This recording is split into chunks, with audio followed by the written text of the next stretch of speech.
Magandang umaga mga ka-crayfish. Ayan na nga at busy na naman ang aking mag-ama.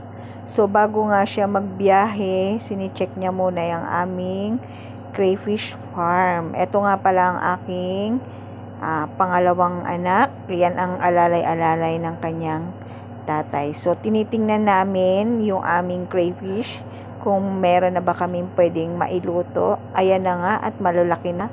Kaso medyo payat pa, so kailangan pa natin ng palakihin ng konti. At ito nga, nagtry akong manghuli, so parang gigil na gigil ako manghuli, o diba? Kasi parang takot na takot talaga ako hulihin kasi nga yung sipit niya, masakit din yan kapag nakagat ka. Medyo may pagkahinhin na hindi ko maintindihan ang paghawak ko dyan, o diba? Parang ang aking pagkahawak ay may gigil na kasamang gusto ko na silang lutuin. At naghanap pa nga ako ng isa pang crayfish na titinan ko kung babae ba o lalaki. At ang nakita ko nito ay, nako, kaawa-awang crayfish. Isa na lang ang kanyang sipit at pupumalag pa. O diba? Gusto na yata yung kumawala.